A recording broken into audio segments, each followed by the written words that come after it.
मुख्यमंत्री माझी लाडकी बहीण योजनेअंतर्गत अपात्र ठरलेल्या लाभार्थी महिलांचे दरमहा 1,500 रुपयांचे हप्ते तात्पुरते रोखण्याचे आदेश देण्यात आलेत। महिला व बाल कल्याण मंत्री आदिती तटकरे यांनी मीडियाशी बोलताना ही माहिती दिली आहे। रक्षाबंधन सण जवळ आलेला असतानाही जुलै ऑगस्ट अशा दोन्ही महिन्यांचे या योजनेचे 1,500 रुपये याप्रमाणे 3,000 रुपये एकत्रित मिळतील अशा आशेवर या लाडक्या बहिणी असताना या घोषणेने अनेक लाडक्या बहिणींचा हिरमोड झालेला आहे। तत्कालीन मुख्यमंत्री एकनाथ शिंदे यांच्या काळात ही योजना सुरू करण्यात आली होती। मात्र देवेंद्र फडणवीस यांचं सरकार सत्तेवर आल्यानंतर अर्जाची फेरपडताळणी सुरू करण्यात आली। त्यात सुमारे 26.3 लाख अपात्र महिलांना या योजनेचा लाभ मिळाल्याचं आता समोर आले। त्यामुळे त्यांचे लाभ तात्पुरते थांबवण्यात आले असून जिल्हा स्तरावर त्याची पडताळणी सुरू आहे। अपात्र महिला उमेदवारांमध्ये संजय गांधी निराधार योजना, PM किसान योजना अशा शासकीय योजनांचा लाभ घेणारे लाभार्थी, एका कुटुंबातील एकापेक्षा जास्त लाभार्थी आणि काही प्रकरणांमध्ये तर पुरुष अर्जदारांचाही समावेश होता।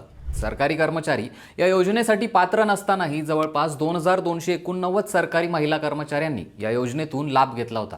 त्यांनाही आता अपात्र ठरवण्यात आले। काही विशिष्ट गट या योजनेसाठी अपात्र होते।